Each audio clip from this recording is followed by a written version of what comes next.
pagi bersama tundukkan kepala, pejamkan mata sejenak. Bapa yang bersama dengan kerajaan surga, yang boleh kami kenal di dalam nama Tuhan Yesus Kristus, saat yang terindah kalau kami balik bangun dan tubuh yang sehat, maka kami mengadakan mesbah keluarga, mesbah pribadi, dan kami boleh naikkan pujian dan penyembahan, dan kami rindu untuk mendengarkan renungan firman-Mu.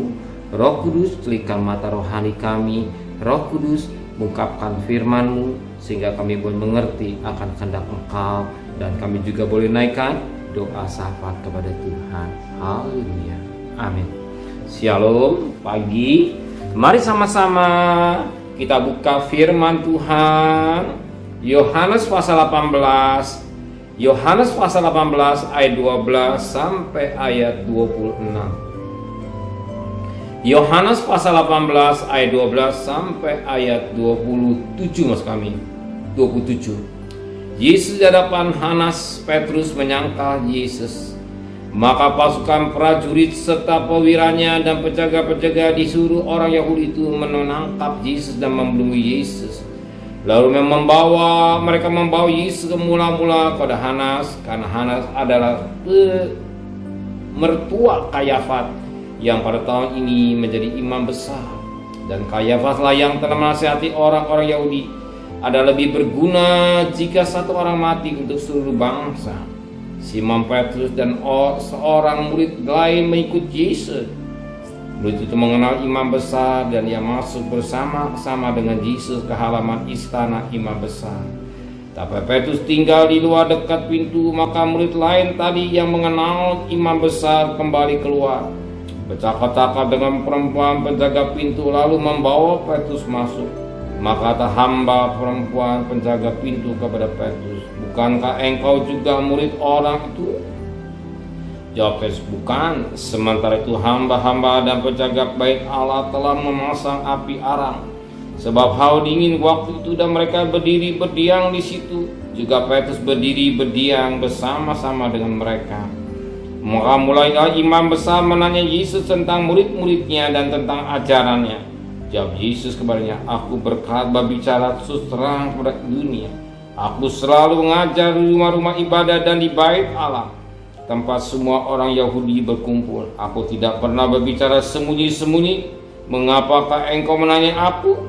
Tanyalah mereka yang telah mendengar apa yang kukatakan kepada mereka. Sungguh mereka tahu apa yang telah kukatakan." Ketika ia mengatakan hal itu, seorang penjaga yang berdiri di situ menampar muka Yesus sambil berkata, "Begitu jawabmu pada imam besar?" Jawab Yesus kepada, "Jikalau kataku itu ada salah, tunjukkanlah salahnya. Tetapi jikalau kataku itu benar, mengapa engkau menampar aku?" Maka Hanas mengirim dia terbelenggu kepada Kayafas imam besar itu. Simon Petrus masih berdiri berdiam. Kata orang-orang di situ kepadanya, "Bukankah engkau juga seorang muridnya?" Ia menyangkalnya, katanya, "Bukan." Kata seorang hamba imam besar, seorang keluarga di hamba yang telinga dipotong Petrus, "Bukankah engkau kulihat di taman itu bersama-sama dengan dia?" Maka Petrus menyangkalnya pula, dan ketika itu berkokoklah, Lihat, ketika Yesus ditangkap, dibelenggu, dibawa kepada Hanas, Kayafas, yang sangat menarik pagi hari ini. Apa? Pada ayat 27. Maka Yesus menyangkalnya pula, dan ketika itu berkokoklah, Ternyata apa yang dikatakan Petrus tidak menjadi kenyataan. Semua boleh goncang imannya karena engkau, tetapi aku tidak. Semua boleh goncang imannya karena engkau, aku tidak. Sering manusia berkata ketika tidak menghadapi masalah, dia tetap setia ikut Tuhan. Apalagi sedang diberkati, apalagi mengalami ekonomi nanjak, setelah dikatakan aku tetap setia. Tapi ketika menghadapi masalah, apakah orang itu tetap setia? Apakah dia mau tetap setia melayan Tuhan? Apakah dia siap memikul salib? Justru firman Allah berkata dalam Roma 12 ayat 11, biarlah menyala-nyala dan layan. Rohmu menyala, Spirit, ya, semangat kita harus menyala-nyala. Dalam ngiring kepada Tuhan, api Roh Kudus harus membakar dalam hidup kita. Tapi kalau kita tidak mau dibakar dengan api Roh Kudus, satu kita akan dingin rohani. Ketika dingin rohani, banyak terjadi penyangkalan diri. Nah, sebagaimana firman Allah berkata pada ayat yang ke-18, sementara itu hamba-hamba dan penjaga-penjaga bait Allah telah memasang api arang, sebab hawa dingin waktu itu dan mereka berdiri mendiam di situ.